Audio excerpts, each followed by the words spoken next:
Thank you. So, great. Evelyn, thank you so much for having me here. I've been with the city now a little over 50 months.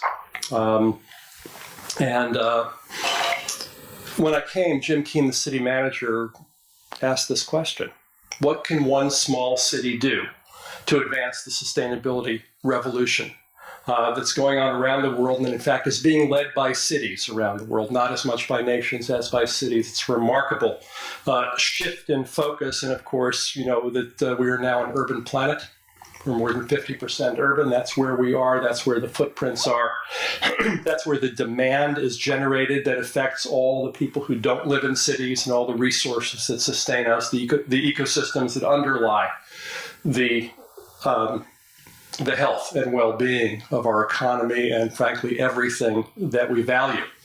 So that's the question. That's the frame that we've been in for the past 4 years plus, with a focus of how do we create the future that we want.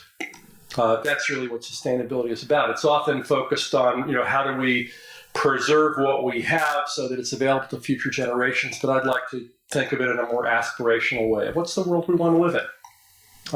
What do we want to create? What do we want to leave for our children or our grandchildren and their grandchildren?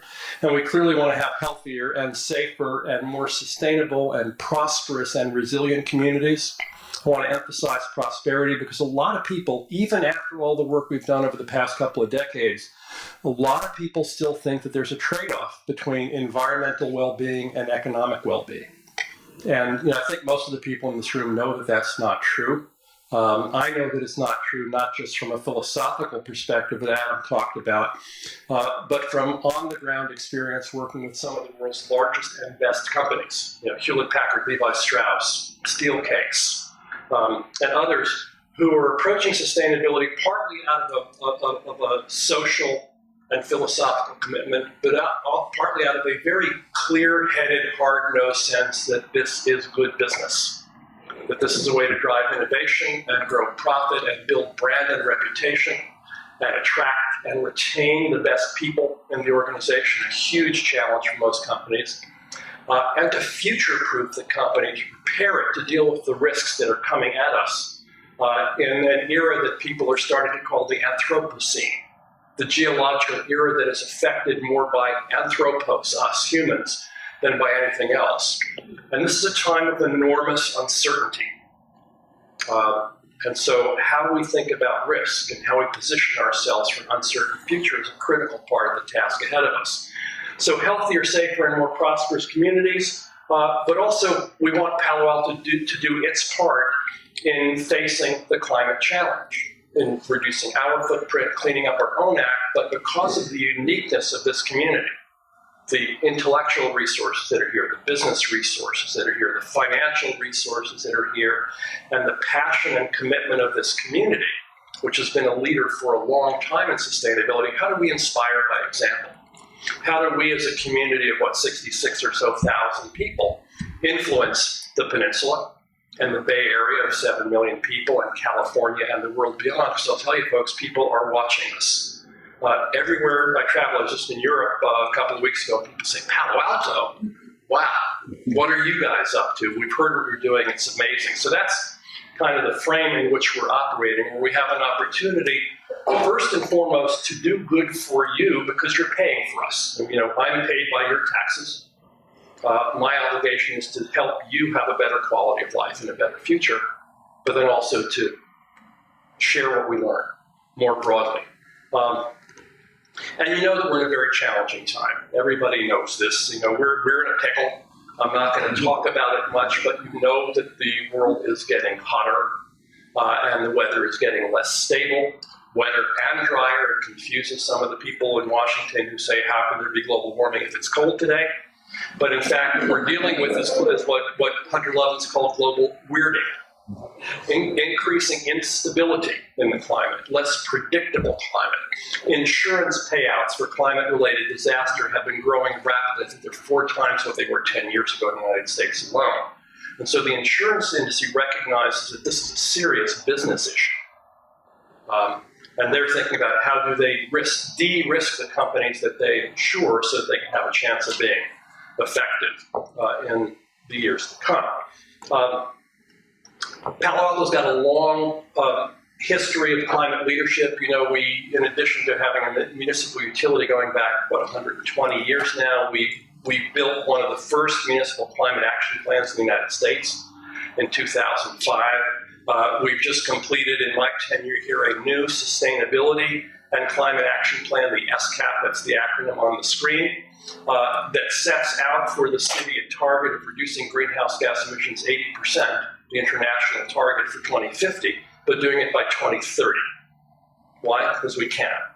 Why not? Let's do it. So we have, in the course of that, we've established the first carbon neutral utility in the United States. We have green building ordinances that are about 15% more demanding than California's, which are the most demanding in the United States. So there's a pattern there, right? California leads the country. Palo Alto leads California. It's a nice game to play. We're now in the process of implementing the first phase of that climate action plan with the 2018 to 2020 Sustainability Implementation Plan. There's your next acronym, SIP. And so what's happening, I'll talk more about that in a moment, but that's kind of taking the rubber to meet the road. What do we actually do with these ideas and how we run the city government and how we serve you that forwards these ideas? And maybe in the future we'll be talking about a price on carbon and whether a city can actually take a leadership role in that. We're not sure. It may be something that has to be done at the state level, but it's a question that we're looking at. Buildings are key in this equation. They use electricity and water. They generate what people call waste. They engender mobility, engender transportation demand, which is a big issue for us both in terms of footprint and quality of life. But what if they didn't do that? What if buildings didn't use energy but generated energy? What if buildings didn't use and pollute water but captured and cleaned water? What if the buildings and communities we built actually reduced transportation demand instead of increased it? These are some of the questions that we're starting to ask. And one of the keys for this is not just to think about better stuff, you know, more efficient windows and better solar collectors, but to think about systems and the interrelationships of all these pieces and designing at the level of systems, physical systems, neighborhood systems, policy systems. And it's challenging, I'll tell you. You know, I'm here I am before you as a bureaucrat, right? In a bureaucratic organization, in a democratic bureaucratic organization, a very difficult combination. Because, you know, we want to have participation and buy-in and shared sense of purpose, and that also takes a lot of time to do that. So we're always challenged with, can we go faster but really be inclusive? But, you know, the bureaucratic organization is this amazing human invention. It has enabled us to do things at scale that we never could have done as little isolated tribes, but it also compartmentalizes everything that we know. My mentor, Buckminster Fuller, used to say that in the world, there is no Department of Biology and Department of Chemistry. There are trees that have both of those processes in them. Well, we're a bureaucracy, so we have departments of this and departments of that. And I remember a city council meeting that I was at, this must have been almost 2 years ago. We were in the midst of the comprehensive plan process, which many of you are familiar with. And we were at the focus of the meeting was talking about housing. And one of the speakers said, well, you know, if we're going to talk about housing, we have to also talk about transportation, because where we put the housing affects what the transportation demand is. And you know where the story goes from that. And one of our council members said, no, this week is about housing. Next week we're going to talk about transportation. You know, I wanted to go in the back of the room and bang my head against the wall, because I understand structures and schedules and departments and the practical need to be able to focus on a piece at a time. But we have to find ways to do that with a piece of state connected. Otherwise, we miss enormous opportunities to create value. So our direction as a city, and frankly as a state, is clear. We're looking at how do we decarbonize the economy? How do we take the dependence on carbon-bearing fossil fuels and the carbon emissions that come from them and engineer them out of the system over time? We started 5 years ago with carbon neutral electricity. Many of you remember that. We used to have a Palo Alto Green program that invited you to voluntarily spend a little bit more on your electrical bill in order that we could buy renewable electricity. And we got to the point where 22% of the community was signed on to that program. Tom, you were involved in that work back then at the utility. And in 2013, the city council said, well, let's just do that for everybody. Let's just make it part of how we do it. And so in the first year, we bought RECs, renewable energy certificates, to offset the carbon impact of our electricity, not as a solution, but as a bridge to the solution. First, let's buy down the impact, and then over the next 4 years, let's expand our renewable portfolio to the point that now Palo Alto electricity is hydroelectric and renewable and no fossil fuel. Boom. Great. 2 years ago, we did the same thing with natural gas. We started with a voluntary program, Palo Alto Green Gas. A bunch of you signed up for that. And then based on community leadership coming to the city government and pushing us to go faster than we might have otherwise, council said, let's do the same thing with natural gas. Let's buy offsets, which we did. They currently go for forestry projects in our sister city in Oaxaca and other places. But again, not offsets as a solution, offsets as a bridge to drive down natural gas use through efficiency and electrification to the point at some date in the future, we don't know when, in contrast to electricity, we don't yet know when, to eliminate natural gas use in the city. So we've done this. Next step maybe is carbon neutral mobility. How do we get there? I'll show you a slide in a moment to illustrate the scale of that, and then the next is, can we be a carbon neutral city? There aren't any that we're aware of on the planet, certainly not at an urban industrial scale, but could we do that? What would that take? What would that look like? How would it feel to be in it? Would you like getting up in the morning knowing that that's where you were? And the target, as I said before, is 80 by 30, 80% reduction in emissions by 2030. And here's where we are. This goes back to 1990, the reference year internationally. And you can see the drop in 2013 as we took the green bar out and made our electricity carbon neutral. Small reductions over the years since then, and in 2017 you see a drop in the blue bar. That's natural gas. The carbon offsets kicked in the middle of 2017, so you see a partial reduction there. Next year's version of this, that blue should be gone. Pretty cool. And you see the piece that's remaining, the standout piece in red. You know what that is, right? Somebody? That's transportation.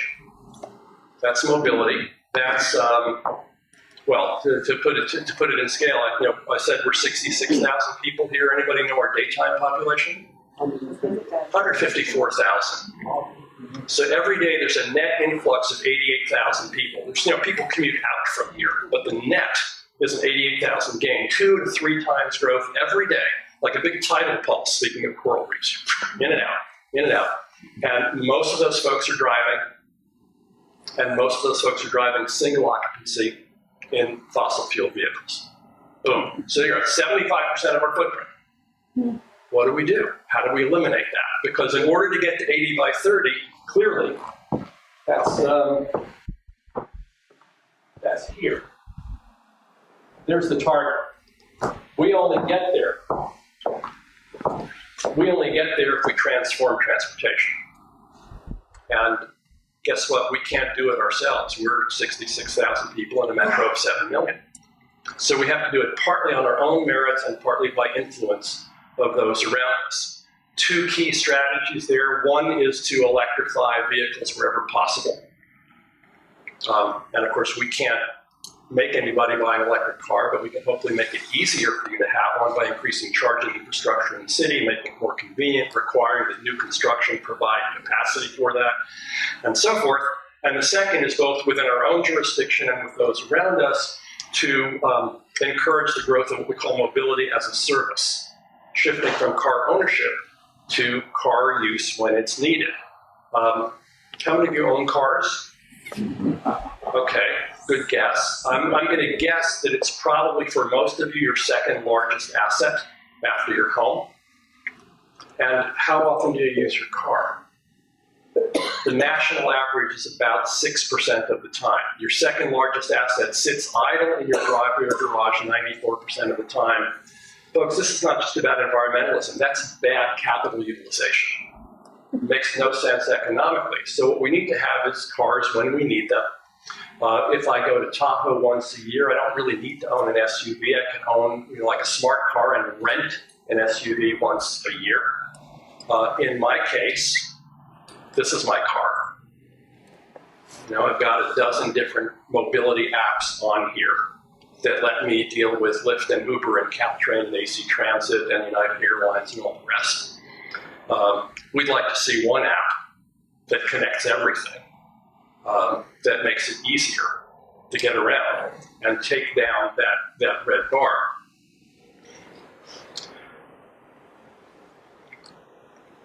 So let me go on to here. So just to summarize from the Sustainability and Climate Action Plan, the goal I spoke about, there are 10 areas of focus. You can see them in the icons on the right, and the key strategies are on the screen. I'm not going to read them all, but clearly promoting efficiency is part of it, making it more convenient not to drive. We're not going to do this by mandates and draconian measures and punitive environmentalism. We're going to do this with better mousetraps. More attractive, more convenient, more economical, more flexible solutions for people. We're going to embed sustainability in the operations of city government. Jim Keene, city manager, said the watchword here is that we go first. Okay? We don't tell you to do anything that we're not doing ourselves. Because if it's a good idea, we should be doing it, right? As the city government. And if it's not a good idea, we shouldn't be asking you to do it. It's very simple logic there. And so one element of that is what we're calling default to green. Palo Alto, like many cities some years ago, actually 9 years ago here, adopted a policy called environmentally preferable purchasing. What that means is that the city government, when it buys stuff, computers, cars, paper, what have you, will buy the environmentally preferable product when it's feasible, when it's economical, when it doesn't cost too much more, when the performance aid is not too bad. That's what was the best practice 10 years ago. We said 2 years ago, no, let's just turn that on its head. Let's buy the environmentally preferable product, period, as our basic policy. In the cases where it might be too expensive, or in the cases where its performance may not be sufficient to our current needs, example, we can't yet get police cars that are electric or plug-in hybrid. We'll be able to next year, but we haven't been able to. So in that case, we waive the requirement. We're not going to force the police to drive in an inadequate vehicle.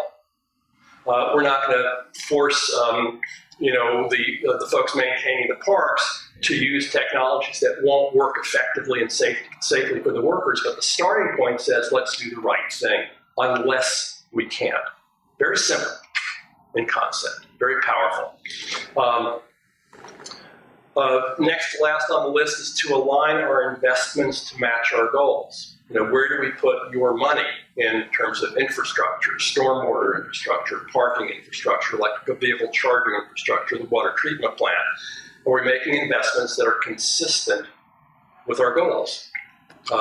You may know that Palo Alto has had, since at least 1998 in the comp plan, then a policy of reducing dependence on the private automobile.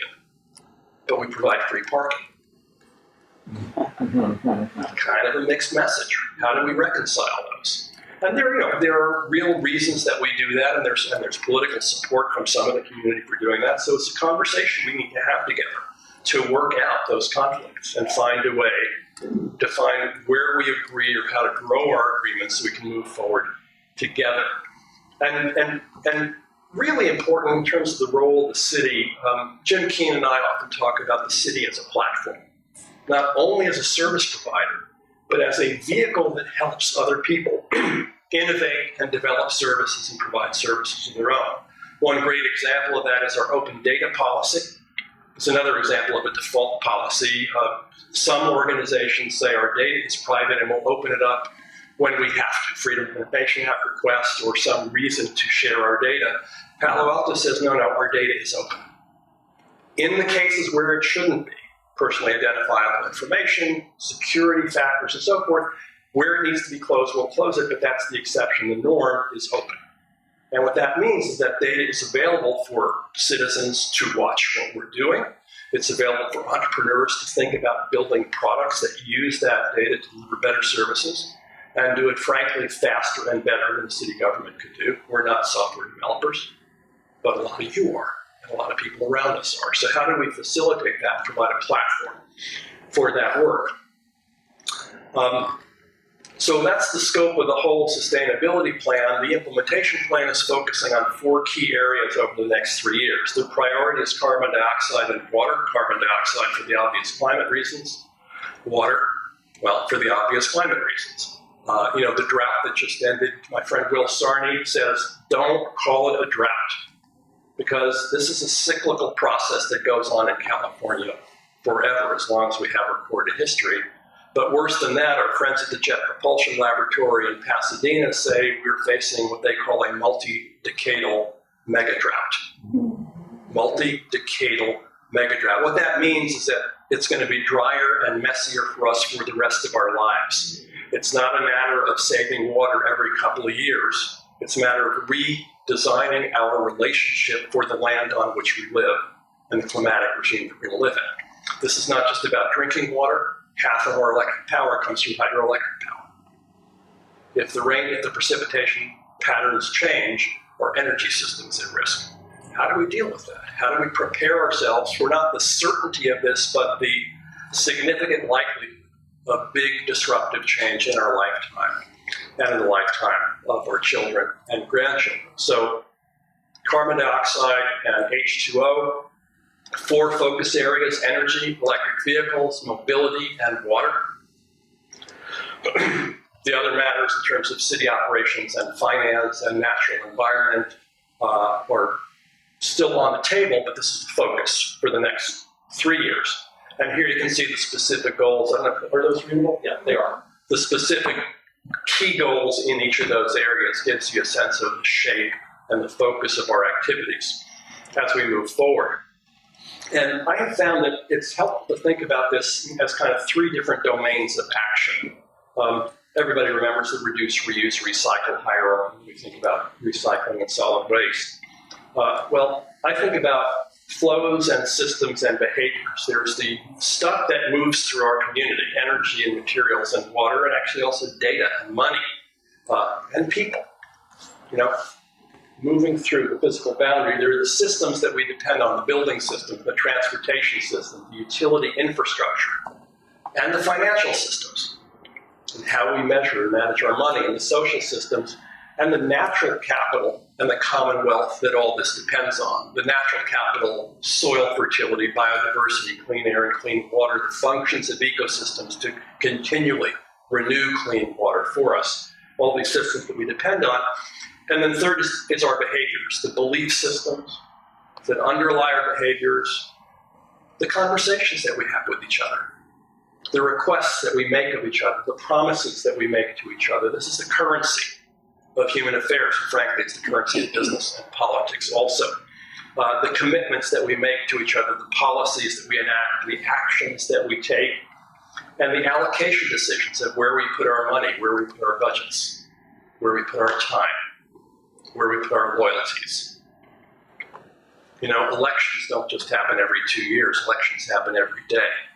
You slap a dollar on the counter, you're voting for a future. What future are you voting for? So 3 domains of action, and here's another triplet. Is the 3 core moves that we're making in this plan.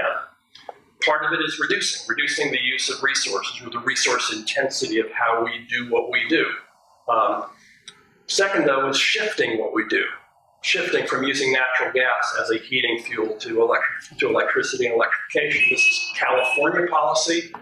And once again, Palo Alto is trying to stay a couple of steps ahead of California policy, looking at how do we help people shift from natural gas-powered water heater to electric water heaters that can be on the grid and can actually be addressable by the utility and be part of the energy storage system of the city. How do we move from fossil fuel powered cars to electric cars, from using potable water to irrigate our gardens and flush our toilets? For God's sake, what is that? Like our grandchildren are going to look back at us and think they were absolutely nuts. Did you guys really use drinking water to flush food down the toilet? Like, how stupid could you have been? So we will grow out of that, but we're not out of that yet. So that's a shift. And shifting from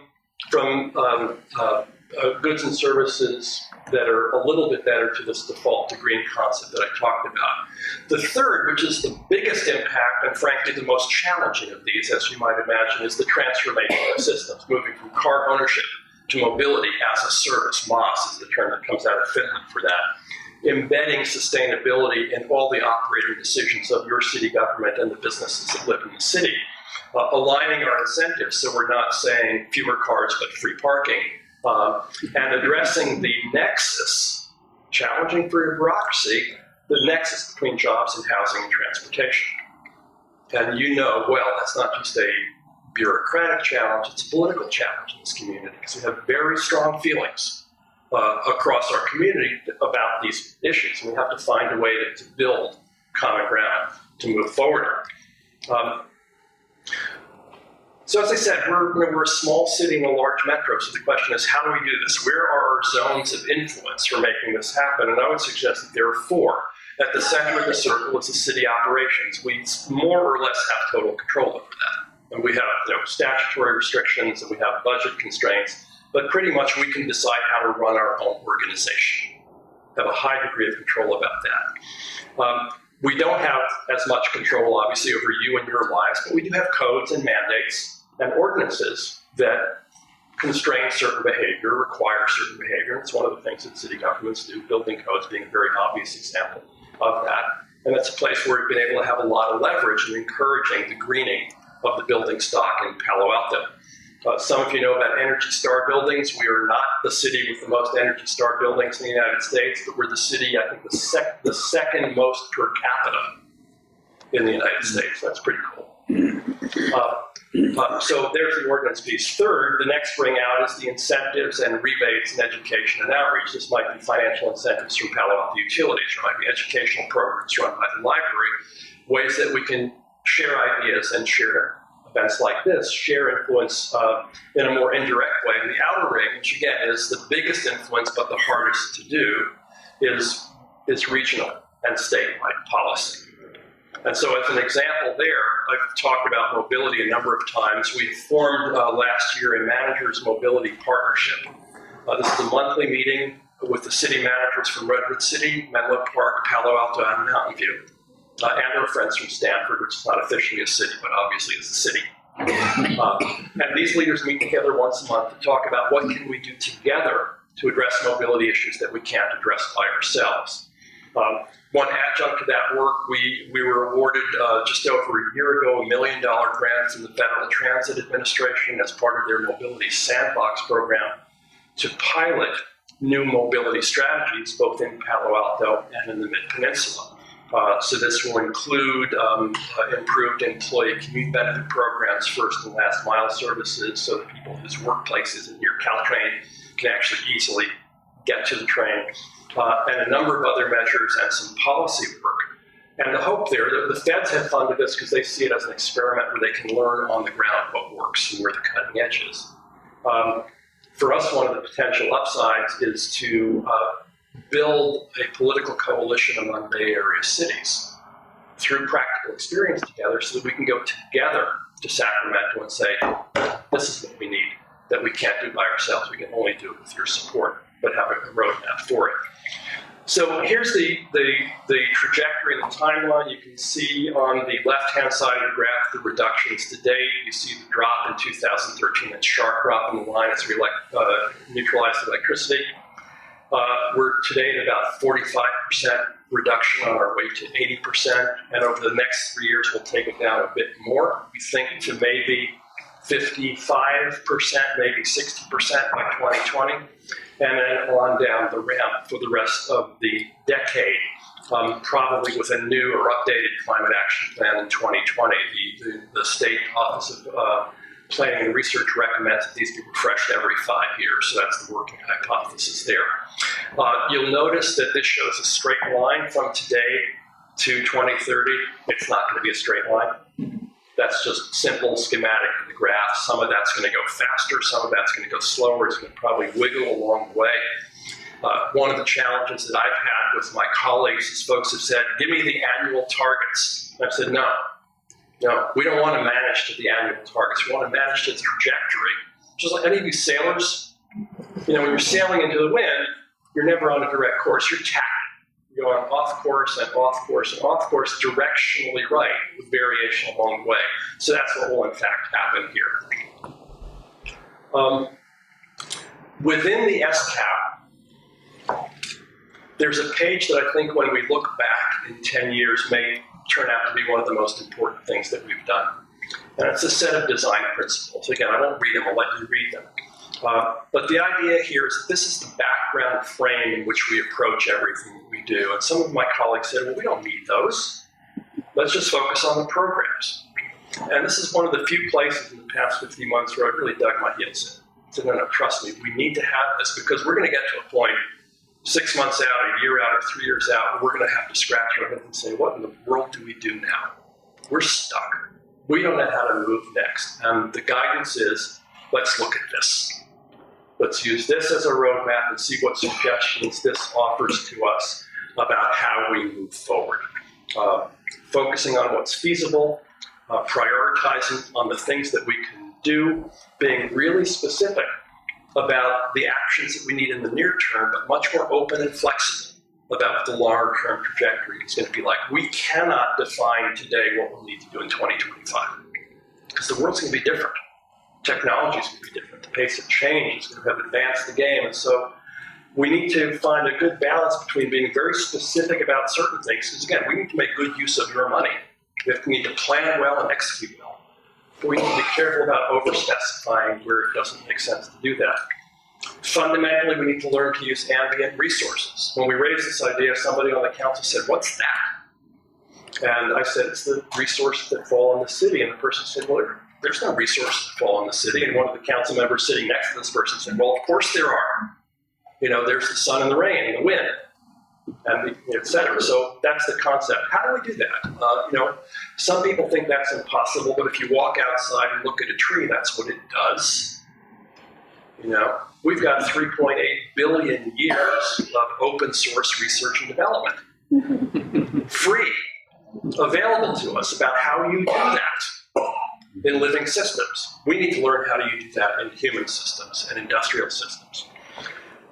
Full cost accounting, measuring what things really cost. Now, this is a place where I'm very proud to say Palo Alto has been the leader. We have a policy going back to 2009 requiring that in our economic analyses as a city, we look at total cost of ownership, not just the cheapest thing to buy, but the cheapest thing to operate over its lifetime, which is better. And a lot of cities do that. We went one better than that. We said, including the cost of externalities. So we have, as a matter of city policy, to measure and consider the cost of environmental externalities, which should include at some point, hopefully in the near future, the cost of carbon. Just so you get a sense of scale there, California, as many of you know, has a carbon trading market, currently prices at about $10 to $13 a ton. The United States government has established a social cost of carbon, currently set at $35 a ton, going to $50 a ton in 2020, which is factored into economic analyses. We've brought that price into, as a pilot project, the economic feasibility analysis for city fleet. So when we're looking to buy a vehicle, there's a cost of carbon in the analysis. It's not enough to flip the decision, but it's in there. If you want to flip the decision, you look to Sweden, which took a very different approach than the US government. The US government did a research-based approach, building from the data from the bottom up to say, what do we think the cost really is based on social impact? Sweden asked a different question. They said, where does the price need to be in order to drive the decarbonization of the entire society? And they set it at $120 a ton. 10 times California's price, and California's a leader. And if you look at the Swedish economy, it's actually doing quite well with that price in there. We need to align our incentives, as I talked about before, and we need flexible platforms so that we can take practical near-term steps that give us a place to stand to see what's next and then move and steer the way we need to go. If we do this well, we unlock a phenomenal transformation in energy and climate. The foundation is efficiency and electrification. That's not just for us, but that's the core of the California Energy Commission strategy for all of us. Right now, we focus on implementing these plans as we have them, embedding these principles into our day-to-day operations, For me, one of the measures of success when I retire is that people say, well, what did you do? I say, I helped all this happen. And they say, well, that's nothing. Everybody knows that. We've always done it that way. So, that hopefully we get to that point. And then, some of the next issues are dealing with our existing building stock. I've mentioned our green building ordinances. We're very good there. But those apply to new construction and renovations, or major renovations that come to the city for permits. That's about 1% to 2% of our building stock per year. So if we wait for the natural process to play out, that's a 50 to 100-year transition. We don't have that time. So we're wondering, looking, exploring, thinking about how do we accelerate the efficiency transformation of the rest of the building stock. We can't go to you and knock on your door and say you have to invest money to change your house. That's not feasible or appropriate.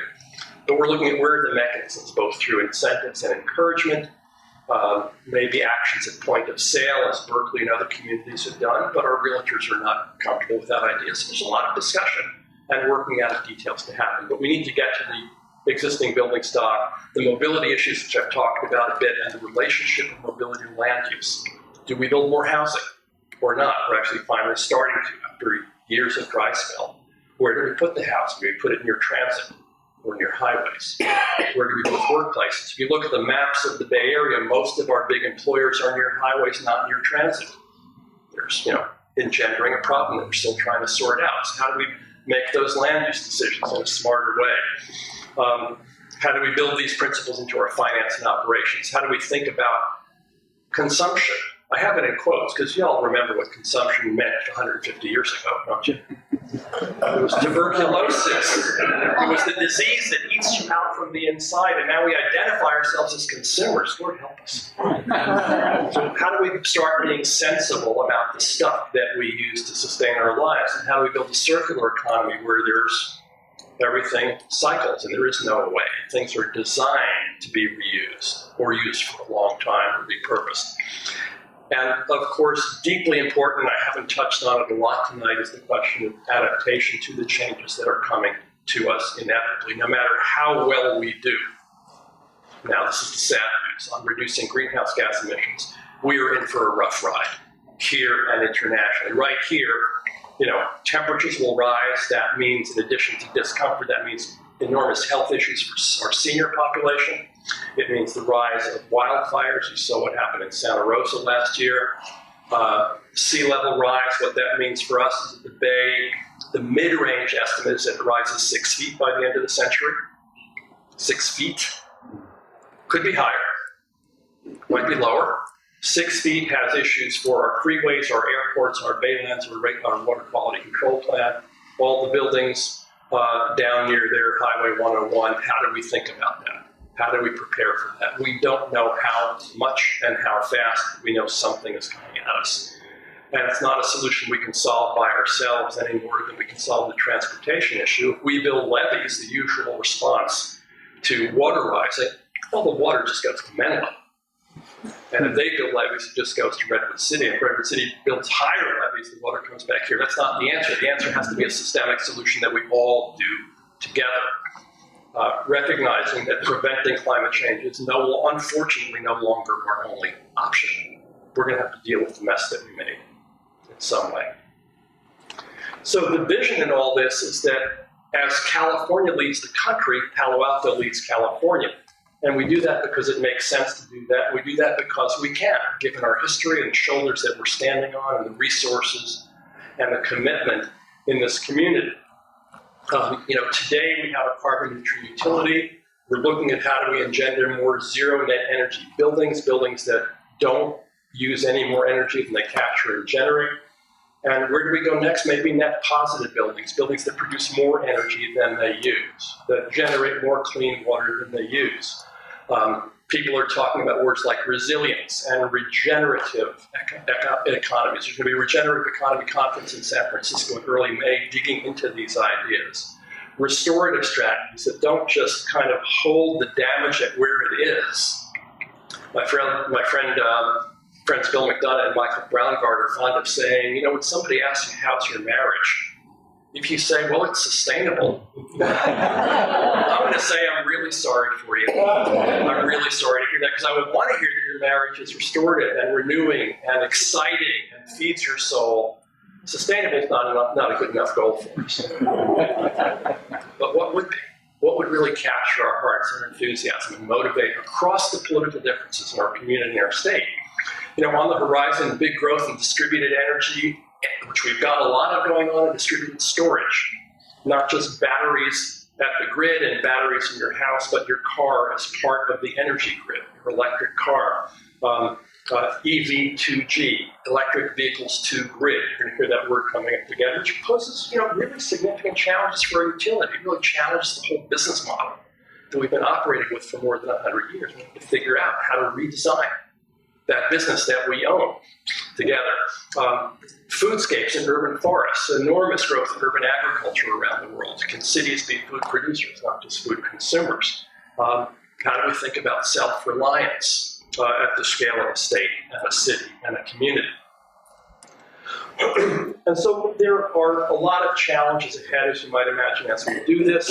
I'm just going to roll these up on screen. You can read them as we go.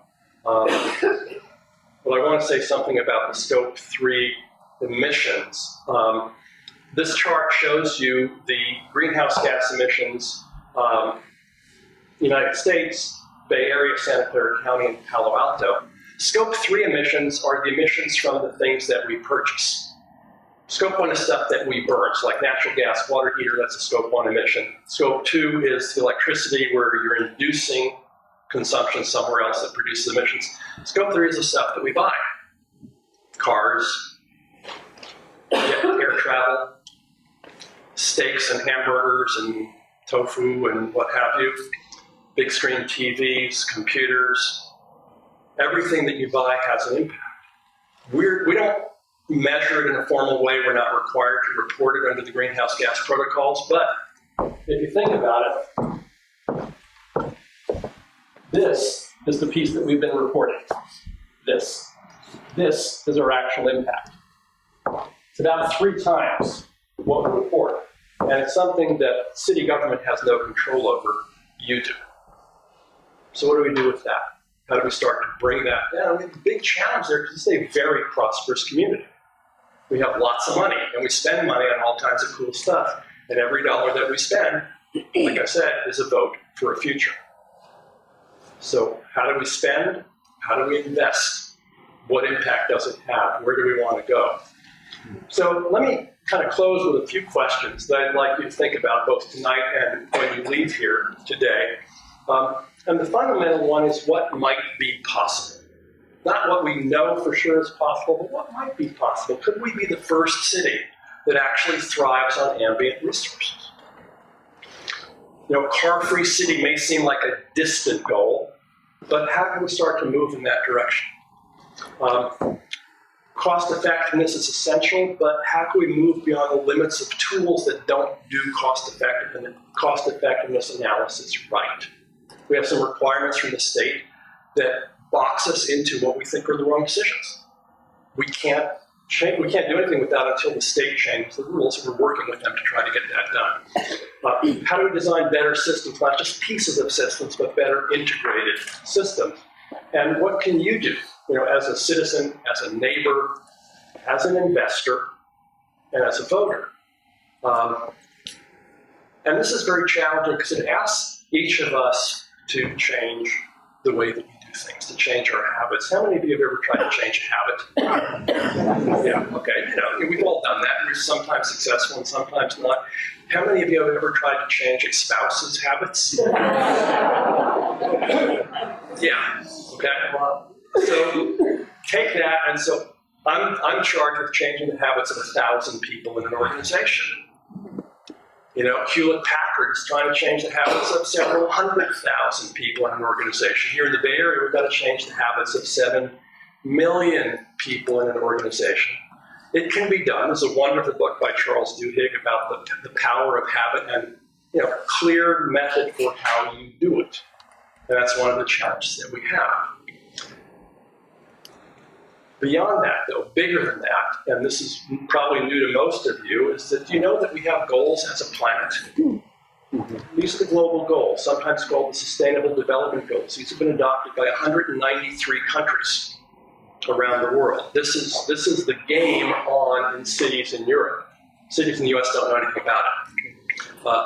Growing number of major corporations around the world are orienting business strategies around this. You can see some of the things that are on here. This is a broad agenda about the kind of world we want to live in. No poverty as a global goal. No hunger, not less hunger, no hunger. We got 1 billion people going to bed hungry every night on this planet. That's actually progress. When I was a kid, it was 1 billion people out of 3 billion. It's now 1 billion people out of 7 billion. That's better, but it's still terrible. So this is the framework that increasingly the planet is organizing around, that I invite you to get familiar with and look at what does this mean for you in your life, in your neighborhood. Some of you are familiar with the Cool Block program that we've been piloting that brings neighbors together on a block-by-block basis to work cooperatively on these goals. You may be working a business or own a business or belong to a faith community or have other ways that you interact with other people. How can this start to surface in the conversation? Because the goal for me is one that I learned from my mentor, Buckminster Fuller, 26 years ago. Bucky oriented his life around a world that works for 100% of humanity in the shortest possible time through spontaneous cooperation without ecological offense or the disadvantage of anyone.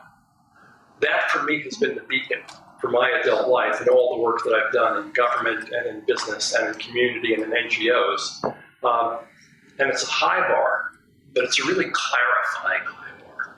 It lets us ask the question at every moment, am I contributing to that or not? Am I moving toward that or away from it? And lest this seem really far out and fanciful, I'd like to close with a quote that I just learned for the first time a couple of weeks ago from a writer named Adrienne Marie Brown, who said, all organizing is science fiction. I go, what are you saying? Well, she said, all organizing is science fiction and intrinsically spiritual, because we have faith that we can build a world that we've never experienced. So, thank you.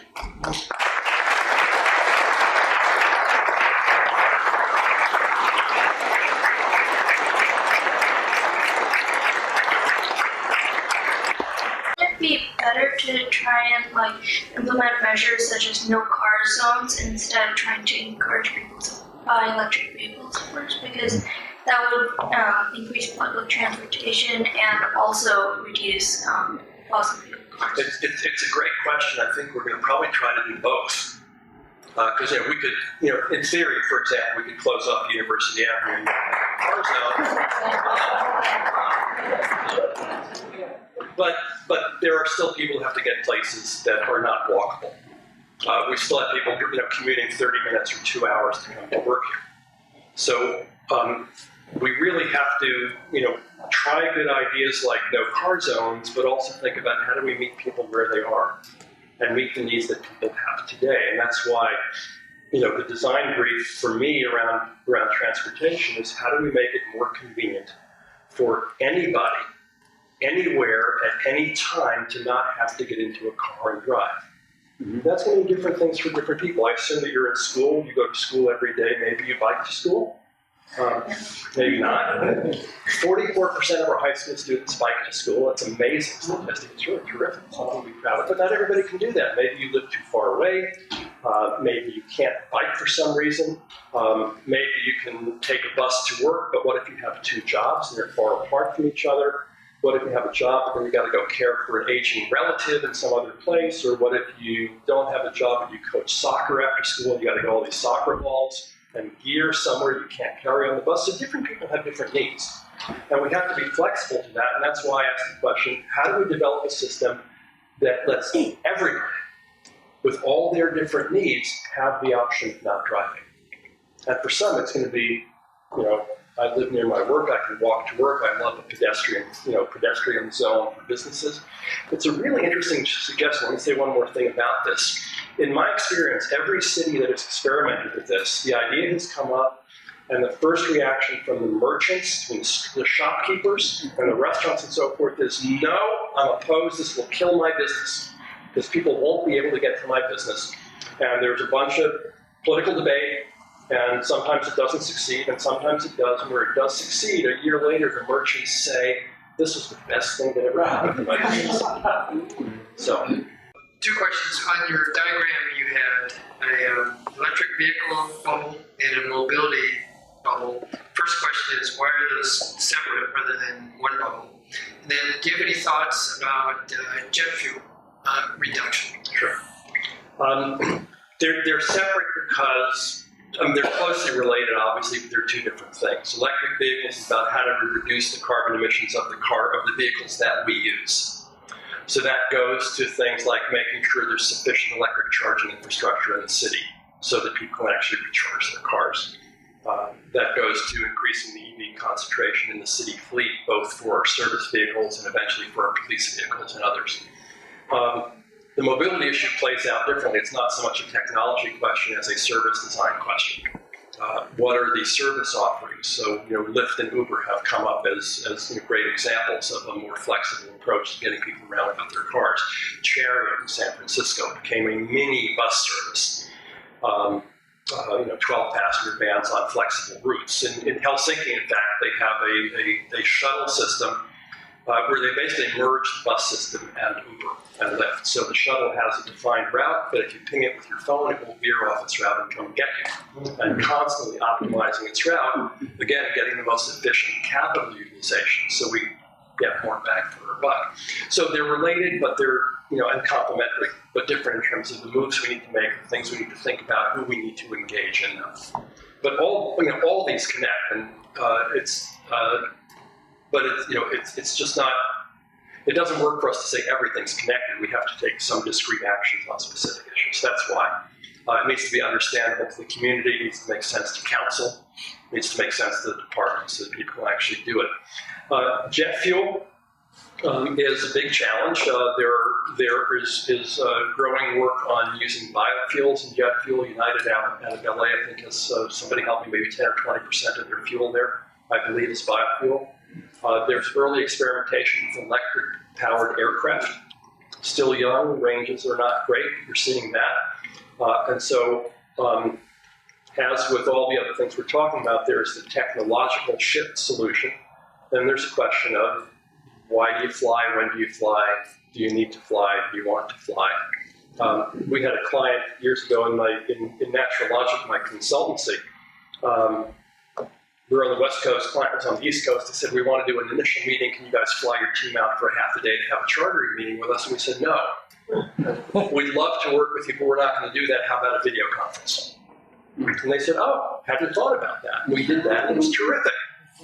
And then, a month later, we all came out for 2 days of face-to-face work of the sort that you can't do over a video conference, but thinking about what's the right tool for the job, it's the actual needs you have, is part of the story. I think that when we look at our Scope 3 footprint, jet travel is going to be pretty darn high for this community, and it's something we need to think about. Now, high-speed rail could be a solution to that. To get high-speed rail is part of the solution, and it's coming, although it's coming slowly. If any of you travel in Europe, I just got back from a week in Vienna, you know the remarkable difference in the rail systems there compared to ours. We're running about 50 or 80 years behind the rest of the world on rail. So, hopefully we catch up a bit there. Yeah. Right here. Gail, great presentation. When you look for motivation or mottos in other cities, large or small, in California, the U.S., or around the world, which ones come to mind, and can you identify any unique things they're already doing? Sure. The good news is that there's a lot. There's innovation all over the place. We're members of a thing called the Urban Sustainability Directors Network. This is 170 or 175 North American cities who have somebody like me in the city government. Ranges from Los Angeles, New York, Chicago, Vancouver, to Sioux Falls, Iowa, and towns of 15,000 people all across the spectrum. And so we are a peer-to-peer learning network. We share what we do, we share what we learn, we help each other out on issues. And remarkably, we all have things to learn from each other. We are very good at certain things. We're not very good at other things, and some other cities are. And so you have, oh gosh, Chicago's been a leader on green buildings and green roofs. Los Angeles now is moving very rapidly on redesigning their entire transportation system, moving from a car-based city to a transit-based city. Remarkable plans that are underway there. New York City has done phenomenal stuff about social engagement and community engagement. Copenhagen, people are riding bicycles in the snow in the winter, commuting to work. Like there's traffic jams of bicycles during rush hours in Copenhagen. There's a whole host of examples around the world. London, congestion pricing. Carbon neutral cities alliance, 20 cities that have set a carbon neutral goal are looking at the financing issues. One of the things we did the year before last year, together with USDM, the Urban Sustainability Directors Network, is build a municipal financing toolkit. We surveyed the field and identified 40 distinct financial measures that cities can take, besides taxes and bonds, the obvious one, in order to forward sustainability agendas. So that was a shared work product. 20 different cities contributed to it. 180 cities are now using it. So there's tons of examples, and I think the main point of the answer to your question is that there is innovation happening all over the world at a phenomenal scale. Surprisingly, a lot in China, which we tend not to think about here. You may have seen the story a week or two ago about China sending out 60,000 soldiers to plant millions of trees, but that's the least of it for them. Their plans are to be out of coal by 2030. We'll see if they succeed or not, but that's the plan. And the story that's hardly anybody knows in the United States is that at the national level, at the Central Committee level, China has established a strategy for what they call ecological civilization. All the stuff that we're talking about, renewable, closed system, circular, ambient energy, and so forth, national policy for the biggest country in the world, the country that will be the largest economy in the world in this century. One of the challenges for us in the political leadership that we're facing now in Washington is that we are giving away the future to Chinese leadership. And I don't say that to be jingoistic or anti-China, but we have been the innovators for much of the global economy for a long time. We're going to abdicate that, and they're going to pick up the ball. I don't blame them. They should do that, and they will do that. And the question is just, do we want to drop it or be in the game? So back over there. So I just want to really encourage people that education really helps make the adopting of new vehicles easier. Thank you for that. And the example you gave of the ride and drive points out that education isn't just giving you information. It's about giving you an experience of an alternative you might not have seen before. We did ride and drives at City Hall last year, and among the riders were some folks from our police department who came out saying, let me check out these dinky, underpowered, boring, stupid electric vehicles. And they came out with big grins on their faces saying, these are really cool. And they're happy, and I can imagine using them in my work, and maybe if I can't get a police cruiser yet, maybe I'll get one for my home. 10 minutes, butts in seats, driving around the block, transformation of perception. So any chance you get to give people the taste of what you've already experienced. Some of you know Sven Thiessen, who's got a zero-net energy home in Palo Alto. He opens his home all the time, brings in tours, have people come and see what it's actually like to live in these things. And people say, this is not hair shirt environmentalism. This is not suffering for the sake of the mother.